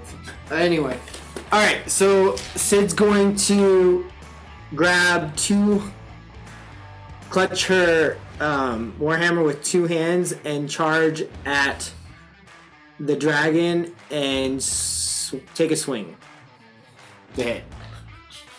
You are immune to acid damage, you said, right? Correct. The next hour. No, I am resistant. Resistant. Okay, so you take half damage. Half damage, yeah, for next hour. Thanks. Nice clarification, Morgan. So I'm gonna take a swing. That is going to be, I believe, a 12, which probably doesn't hit. 12 misses. Okay, and then yes, 12. She's going to cast Misty Step to where she can see. I'm gonna go behind. Where do I want to go? I'm gonna go right behind that little short wall to the right behind her now. So back where she was. Yeah. No. Here. Here. Yeah. Yeah. Yep. So you go here because you gotta see. You've got to be able to see it. So you can't. Step to there, and then I'm gonna use. How much movement did I use? You use Yeah. 20 feet of movement. So I'll use my last 10 to duck behind that wall. Okay. Perfect. Let me Yeah, mark we're my asking spells. for the... Oh, just Fucking fun. Just wait. We're asking for the goddamn breath weapon. I mean, it's also got an angry monk behind it. Yeah. I believe it's the angry monk's hyped up monk. angry monk's turn. I'll just put my Angry D6 hasted- 66 No, nice. away and cry. Fine. Zark's turn. Yep. Spending a key point to do flurry of blows, so I'm hitting it for 5 times. Okay. I'm just gonna roll attacks and then I'll roll damage afterwards. Well, they're all at advantage. Hang on. How many foot is it just that? What? The Aspen D. It's a 20 to hit on the first one. Hits. Second attack is a 23 to hit. Cool. That hits. Third attack That's so is a 21 to hit. Yep. Before I get to my bonus action, I'll actually roll damage for these to see if Sark goes down from splashback. First damage is 6 points of damage. Okay. Bludgeoning. I started my turn there. Do I need to roll against its miasma? Yeah, you need to roll it's a dexterity or Constitution saving throw. Is it poison? Yes. I It's the poison condition. Okay, I have advantage against saving throws from being constructed resilience. Okay. Constitution save. That is a 19. You save and you're immune to the fumes for the next 24 hours. Okay. Second attack damage. That's 11 points of bludgeoning damage. Okay. The third attack for all my actions is 7 points of bludgeoning damage. Okay. How much much damage do I get back? So you take 4, 4, and 10. So that's a total of 18 points of acid damage. But tell me how this ends. Oh! I thought I was going to have to do it. I don't know.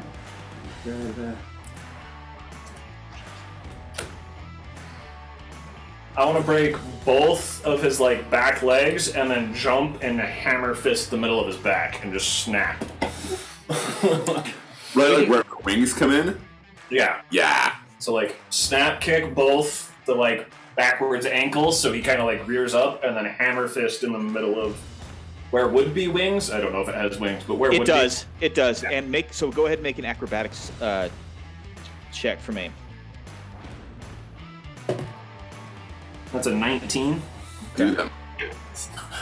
So you kind of cut around to the right side of it and take a roundhouse kick to where the joint is, and you separate the leg. And you hear this, the gristle and everything crack, and then you roll over on top over to the other leg and give it a kick with the other leg at the exact same point. And you watch as the hindquarters of this wormling just settles, and then you just kind of leap and twist in the air and hammer punch right down in the middle of the back, and you hear the spine just crack as the rest of the body now collapses to the ground. And that's that. That one is over. I regain 6 hit points, which takes me back to full health.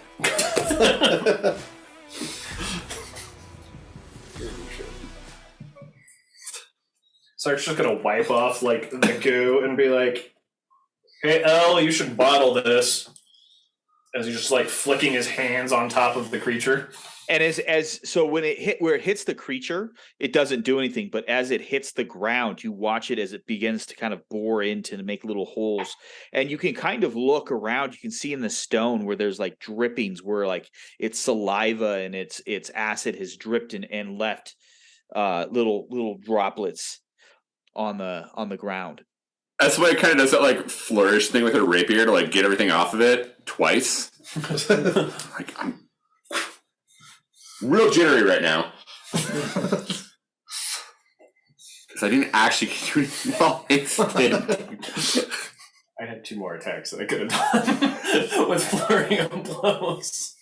You guys were definitely lucky because if you had failed the breath weapon save that I was going to do next, it was 8d6 acid damage. Oh. I'm really glad I got hasted. It was a pretty cool creature I found. It was a homebrew, and it was just I put the stat block onto a wormling, so it was pretty cool. Nice, yeah, that was fun. Yeah, that's So what would you guys like to do now that the creature is dead? That's it, right? That has to be it. Sark's gonna find mostly water in the swamp and just kind of make sure stuff is rinsed off. His gloves now just kind of disintegrate into the water and make sure he's not covered anymore. So Sark, there was in the wood and metal parts of your hand where you had made contact with, and your feet, right? It was either cutting through it was starting to melt through the leather or the wood, the metal. But the moment you get it wet, it seems to negate the acid.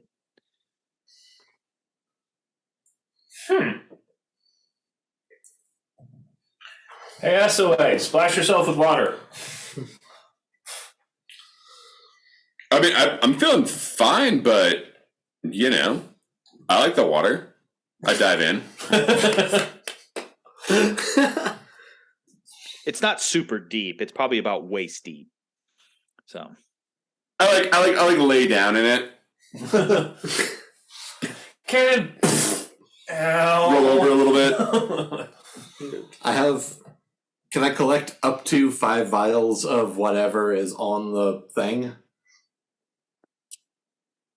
You can. I have 5 empty vials to collect. I know. I'm just there's going to be a check here to see if you. Well, no, it's just it's blood and it's saliva are all. So however you want to do this. So I'm gonna actually make a nature check for me real quick. Ooh, nice, nice roll. Oh, yep. Okay, that's intelligence based. That's a 22. God. So I said it's random. So sometimes you learn things that when Sark is reading and learning shit, and you have an idea that a creature like this, it's not only that like it generates it like a saliva spit or anything. This is actually a blood based thing. So you know that if you were to, open up an artery or a vein, you'd be able to get some access to the blood of this creature and collect vials. And then go ahead and make a dexterity check for me to see how much of each vial you fill up. That's not going to be near as good.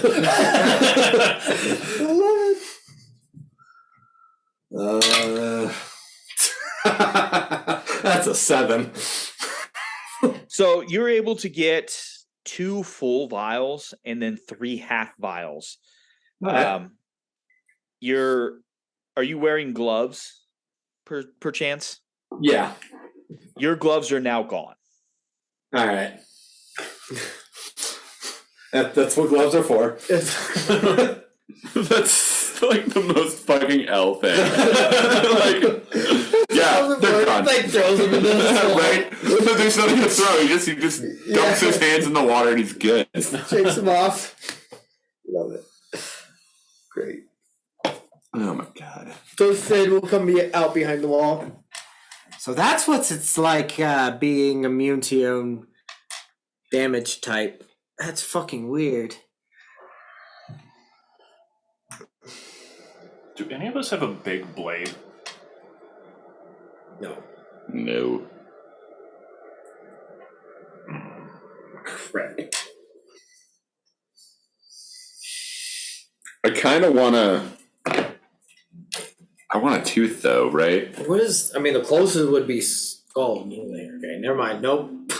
I mean, technically, SOA does have a large blade. Well, as well as a rapier. It's a large blade. Okay. Great for hacking. Right, I don't think. I think I know where Sark's brain's at right now, and I don't think that's gonna work. I was being pedantic. I know. So. I I'll know. hold up a hand axe to Sark. Got a hand axe on a dagger. I'm almost shocked. Oh, bothered with the dagger. You gotta cut stuff out of things. I'm somewhat surprised I don't have a dagger for Sark, actually. I'm like, whoops.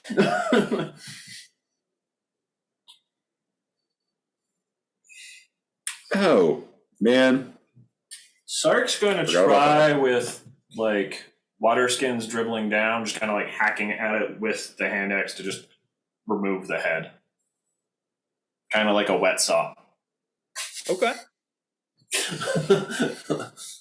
That's inventive. I like it. Let's go. Let's go with a D100 for me, please. It's not really skilled based, but it's really inventive. So that's awesome. That's 001. What? Oh. Is that a? John, are you here? That's a 1, right? I think it's a 1. Yeah. That is a 1. Yep. Yeah, that is a 1. Which, because I do like to do things backwards, you successfully are able to cut off the head of this wormling with very little damage to the hand axe itself. Nice. Okay, Matt and I just decided that's a drink, zero is motherfucker. one. Drink, motherfucker, drink. That's a 1. Cheers. Doesn't matter if it's on a D100. Still a natural 1. It was. On a D100. That might be worth 2 drinks. And I have to say this because this is the internet.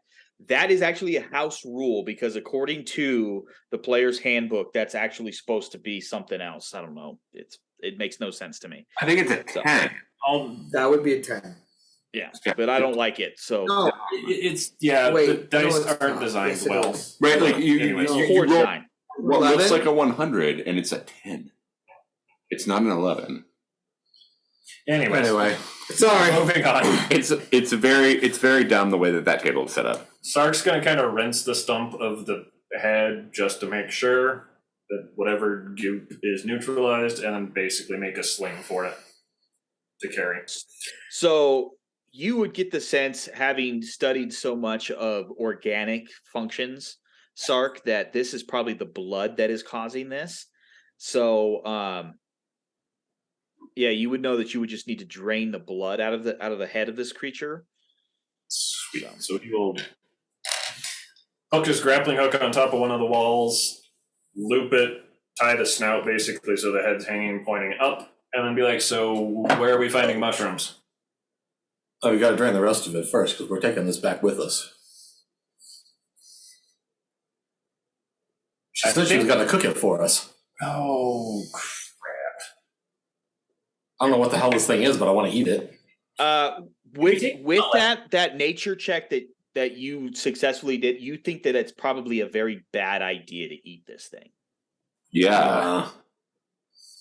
I don't think I want to eat that at all. Like, just stabbing it hurt me. I'm not a vegetarian like some people. Side-eye Patrice. But I don't want that in my mouth. That's probably not a great idea. That is literally what she said. You can always take an appendage back and try. Sark's got that cool head. That's totally going up on the outside of her warehouse. Inside. People can't steal it on the inside. Oh, ye of little faith. Challenge accepted. I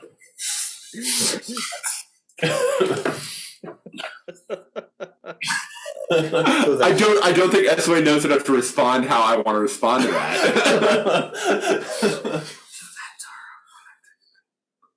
I was gonna take a leg off of it, preferably one of the rear legs. I'm assuming they're bigger. Like, Yeah. So having watched how Sark does it, you're able to successfully chop off a leg without doing too much damage to your hand axe. Cool. It was a 9. Saw 6. I'm gonna very carefully put it in the bag of holding without touching the outside of the bag of holding, if I can. Okay.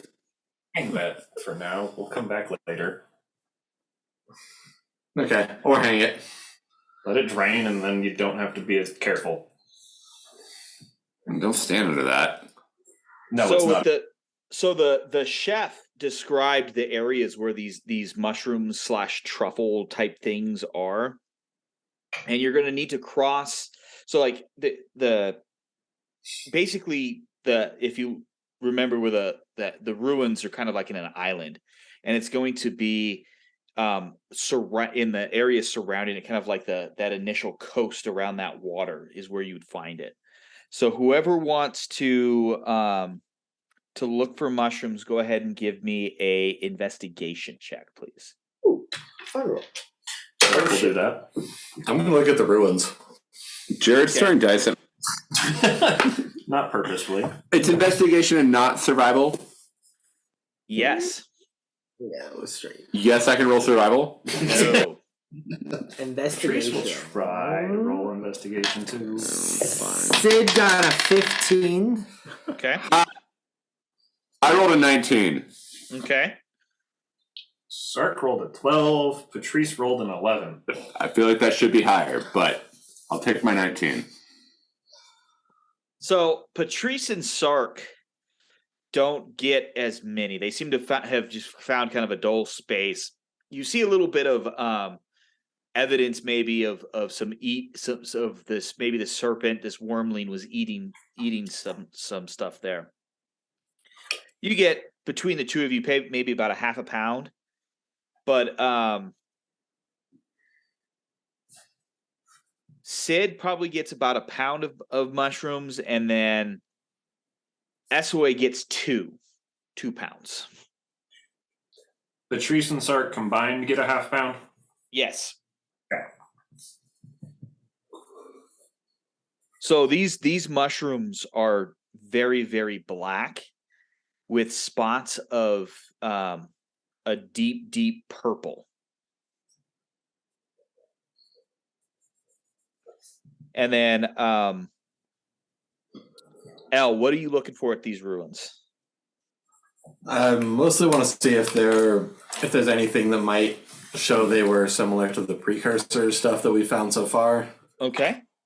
Go ahead and roll an investigation check with advantage.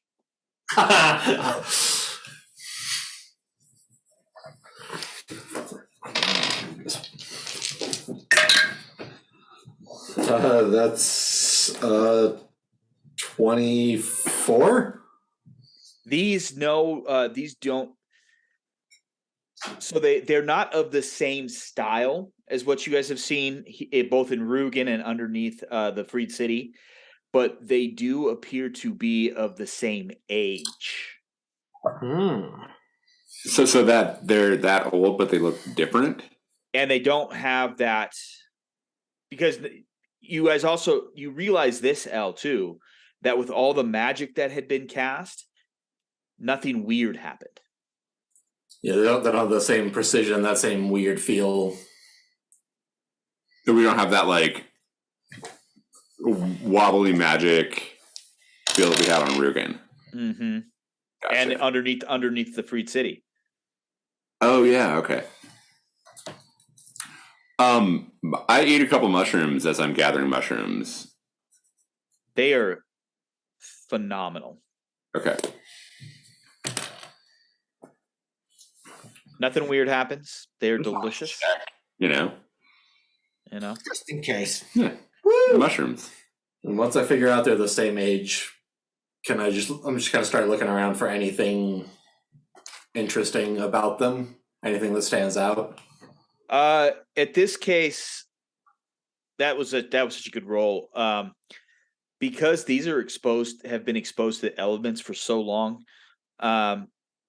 There's really not much left. I mean, you can't even get a sense, other than this building is kind of was a square at some point. You really can't even get a sense of anything else. The building is really falling apart, crumbling. You could see where the saliva of the wormling was falling, where it would melt into the stone. Yeah, unfortunately, it's really difficult to tell because where this building is located, it is really kind of just degraded to the sense of where you can't even get a real good idea of where everything's at. Okay, I'm gonna yell for Patrice and SOA then, not like in a panic, but just like, "Yo, Patrice, SOA." Yes. Did you know about these things? I've never really been out this way before. Because I'm more of a water boat person. That's a boat. It's not my you slept through this. It's not my kind of boat. It's way too small. I cannot get away from anybody on it. Yeah, that's fair. And Patrice will answer you that he has not made it this far. Got distracted by what's underground. I was going to ask if I can roll for like what I would have known. Go ahead and roll a history check. And do you have his skills there, Nate? Mm-hmm. I can roll him a history check as well.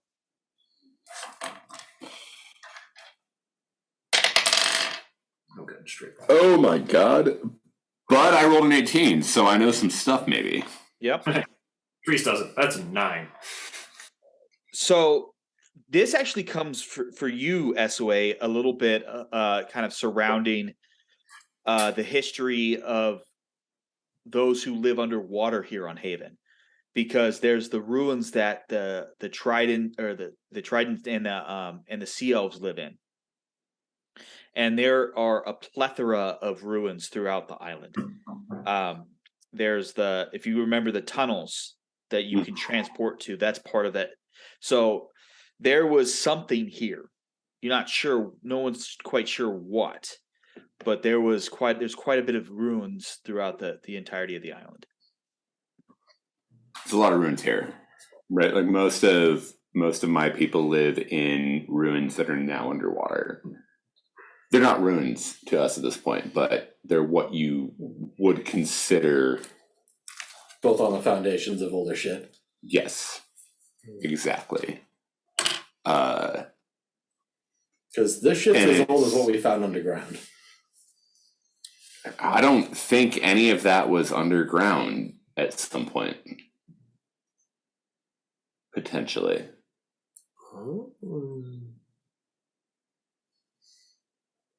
And if there's ruins above water and underground, and so you're saying the island probably used to be a lot bigger at best, or at least, or sinking. I mean, currently sinking would be a much larger problem than it used to be bigger. Or it used to be bigger. I feel like the underwater people would have noticed if it was currently sinking. Or something massive fell on it. There's a big ass fucking skull the harbor house is in. SOA, I need you to roll an insight check for me real quick. Good insight. Can we count this as a short rest? Sure. I was going to ask that too. I'll roll a song of rest for you as well. Okay. That's a 12. You have a hazy recollection of seeing something fall in one of your dreams. You don't remember what, and you don't remember which of the dreams, but you do remember something falling. I mean, I was playing that like she remembered that. Mm-hmm. So I'm telling you now that you did remember it. Oh yeah, okay. I was like, yeah, no, I think. So you're saying whatever left that skull fell on the island, and now that's why it's mostly underwater? That might be the case. Because whatever left that skull is still here. And that would have had to have fallen. Fuck, that's a long way. It was a long, long time ago. I mean, the rules of force still apply, though. Oh, yeah, no, it was either that was fucking huge, way bigger than. Do I know if that should have been bigger than? What do you mean? I'm thinking actual force of impact to push an island underwater that far. Oh, it would have to be either really, really big. You would understand it. Yeah. Right. The skull too small for it to have been big enough?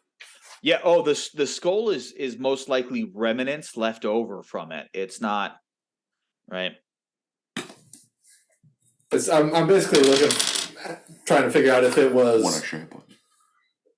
Was it force or mass that was the major part of that equation? Or acceleration or mass that was the large part of that equation? Is it for each die? Or is it just if you roll die? It's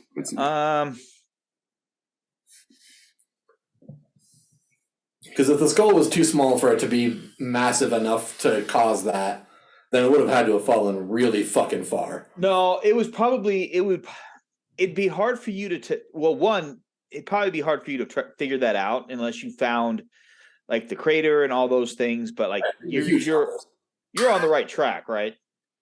You know? But there's no crater at this point, right? We just have the skull.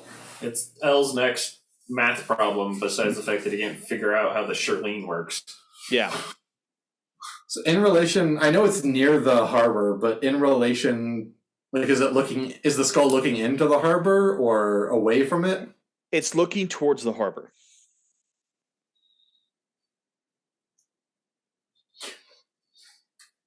Now the question is, face down or face up? It would have been face up if it's looking towards the harbor. Unless something spun its skull all the way around, which is possible. I mean, if it fell down like this. So I'm it like swan diving backwards in my chair for those of you listening at home. Well, no, back Like first this. into the ground is face up. Yeah. Chest into the ground is face down. It's settled like if you had placed a skull. So like this. Yep. We're making that. Ooh. So yeah, that's how it's settled. That's how it's, or at least that's how it is now. Based on the fact that there's a harbor, that I would assume it landed face up. Because that's where the crater would have been, and then it's looking into the crater. Are you articulating all of this? Yes. This is all out loud. Every single part of it has been out loud. Oh, this thing was gigantic, and we have like mountains.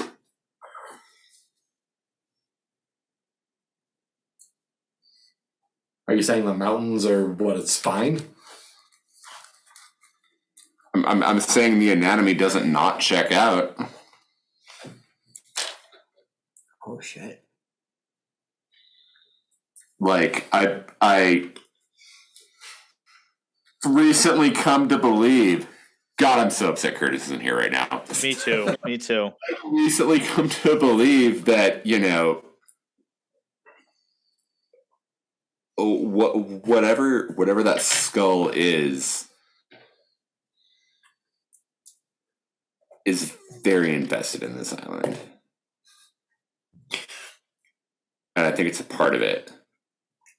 And I think that there's still a presence, a soul still here. More fucking liches.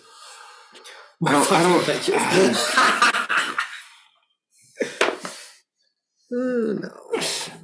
don't. One super powerful one wasn't enough. What's that? Another one? I don't think it's like that. I think it's beyond a lich. I think that this is a higher power because I'm. Fuck the gods. Oh, good. Let's not add a lich. Let's add a fucking god to it too. That's why I stopped stalking. Because one fucking lich wasn't bad enough. Let's not be hasty. Maybe it's not a god. Maybe it's just an amazing mortal. I mean, I don't think it's mortal. If it's more powerful than a lich, it's a god.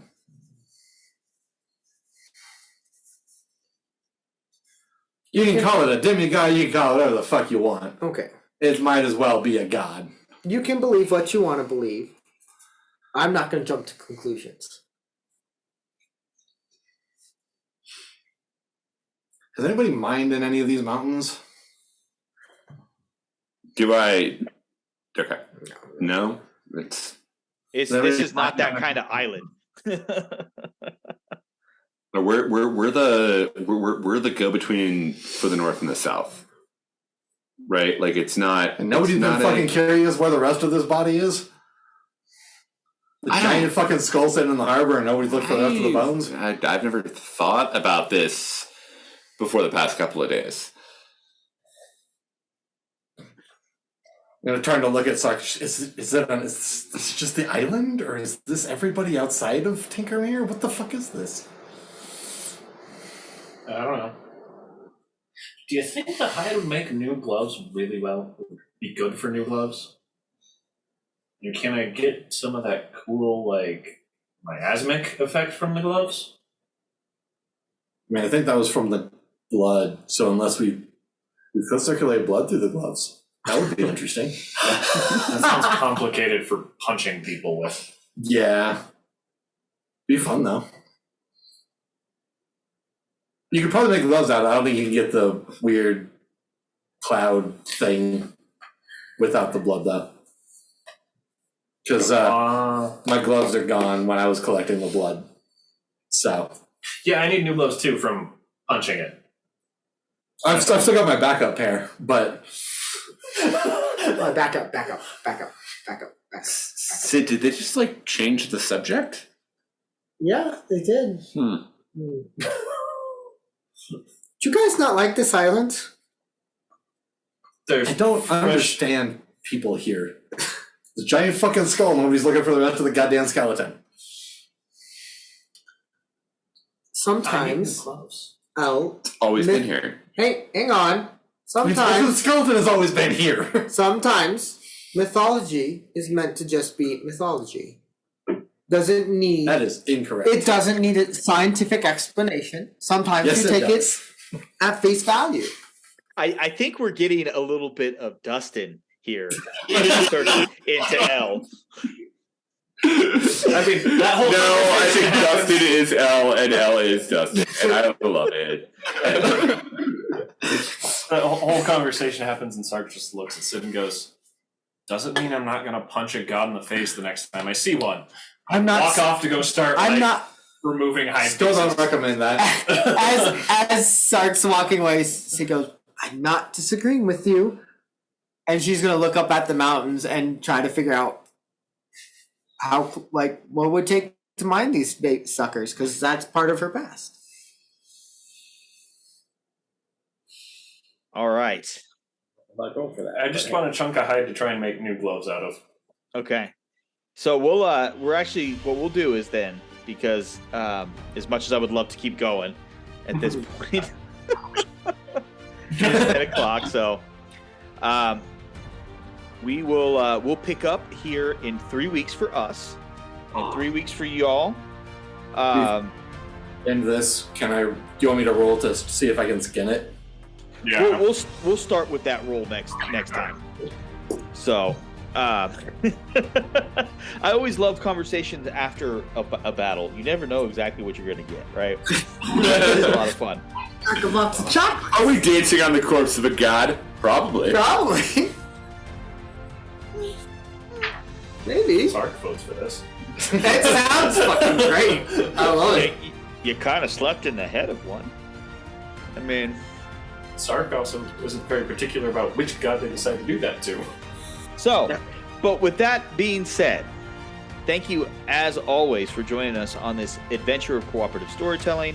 You will find all of our links in the thingy of the show notes. Please, if you like what you... You're good.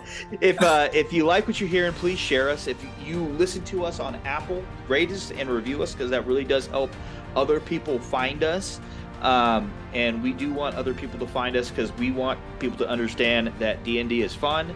It is not always polished, and it is just be you and who you are, and we can have a really good time with it. So with that being said, though, everybody, we'll see you in a couple of weeks, and until next time, drink well. Whoa.